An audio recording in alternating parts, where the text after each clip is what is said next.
Dear friends, this is the third and final part of the three-part video titled Riding the Interview Horse. In the first part, I talked about question to answer technique. In the second part, I talked about answer to question technique.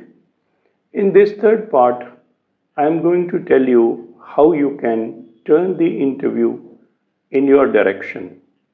And this part will automatically and naturally follow from what I said in the second part, that is answer to questions. In the answer to question video, what I suggested was that you should collect material and then try to find all possible questions for which that material may be useful.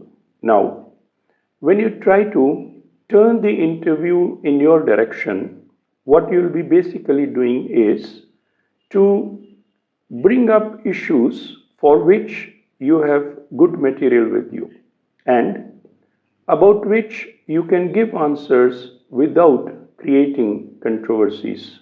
For example, CAA is one such issue. When you talk about CAA, you can take a very clear position and you need not get into any controversies or sensitive issues. This is not so with India's economy, for example. If you discuss an issue related to the economy, it will be difficult for you to keep defending the government, and at the same time, you may not feel comfortable taking a position which is highly critical of the government. For example, was demonetization good or bad? Are the steps being taken by the government to bring the economy out of its present state adequate? What do you think of the criticism made recently by some politicians? So what happens when you are talking of all these issues? You will be constantly talking on a slippery ground and will be liable to fall. And quite often, you may just find talking yourself about cliches like the global slowdown, the transition in the automotive industry towards electric vehicles, or the BS norms, etc. Of course, if you are asked a question on economy, you have no escape. But then, if you have a choice between touching something like CAA or the economy, CAA should be preferable. Now, for instance, let's say you mention how a government should be decisive. Then you can bring in the CAA and tell how the government has taken a very clear and strong stand on the issue. Of course, questions will be raised about whether the government has been insensitive to the public opinion or whether the government is being too tough, inflexible and all that. But it will be easy for you to take a clear pro-government stand. The stand will comprise the following. Number one, the law has been enacted by the Parliament, which is the highest democratic institution in the country. It has not been struck down by the Supreme Court, which is the only authority which can legally question the validity of a law. So far as the agitations are concerned, if you consider the number of people who are participating in the protests, you will find that it is just a minuscule percentage of the total population of the country. Also, evidence has been given by ED and other organizations to show that these protests are being sponsored and funded by certain organizations like PFI. You don't have to be defensive or hesitant about mentioning this because the proof has been given by the ED, which is a part of the government and therefore has to be taken as an agency more authentic than a newspaper or a channel or a blog or a political party. The Home Minister and the Prime Minister have made it quite clear on several occasions how the assurance to accommodate minority communities from the three neighboring countries was given by Gandhiji, Nehruji, and other political leaders. There is also a video in circulation in which Dr. Manmohan Singh, as the then Prime Minister, tells clearly that it is the duty of the Indian government to accommodate these people from the minorities. So, with so much material available, you don't have to be defensive or apologetic about CAA. And you can take a very clearly pro-CAA stand.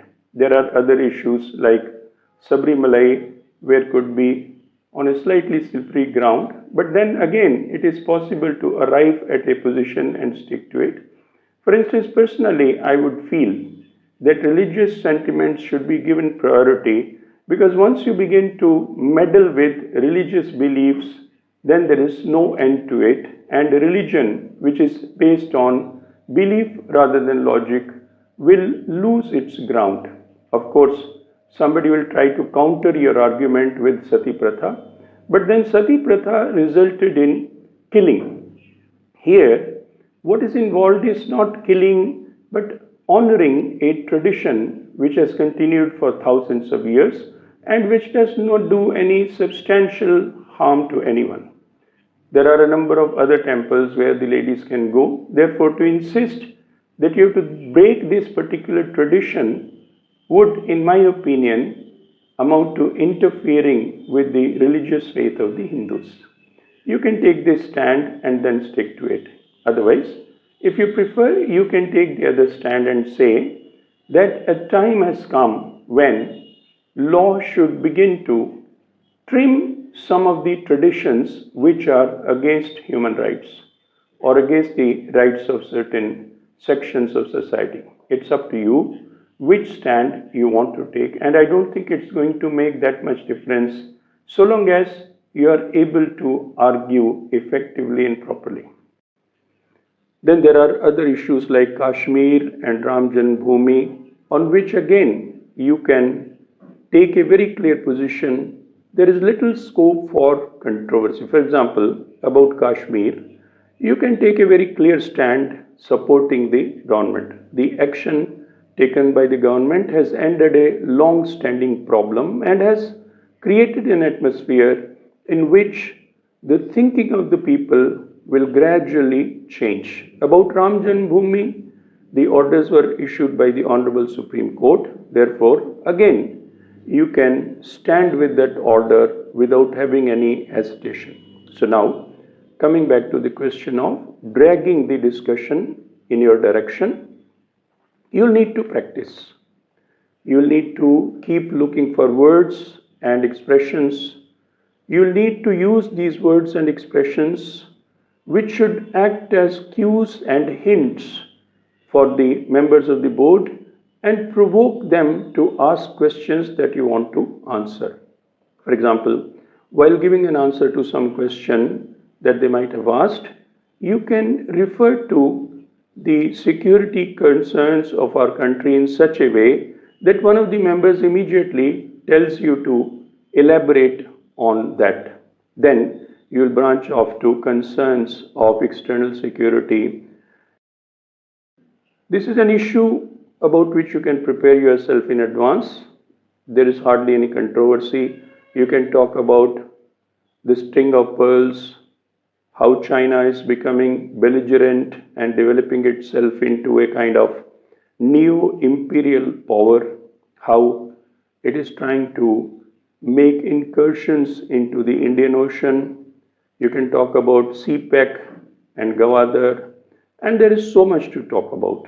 And you can talk about Doklam and China's claims to Arunachal Pradesh and chicken snack. There is so much you can talk. And similarly, while answering some question, you can bring in the international scenario where the equations among nations are changing very fast, and This may tempt one of the members to ask you to elaborate, and then you can begin to talk about the rise of China and Brexit and the proximity that is arising between India and America and a kind of relationship that is developing. So, this is how you can train yourself in using what we may call as provocative expressions. That is, these should provoke the members to ask you questions for which you are well prepared. So, 2 points. One is, it should be a topic for which you are well prepared, and second, this topic should not be prone to controversies. So, try to drag the discussion towards this type of topics. And in advance, you should prepare yourself so well that once that topic starts, you should be able to spend at least 3 to 4 minutes on that topic. I hope these tips given by me will be useful to you. From the next video, I'll start taking specific topics which might become the focus of discussions during the interviews. So keep watching and keep giving me your feedback. Thank you very much.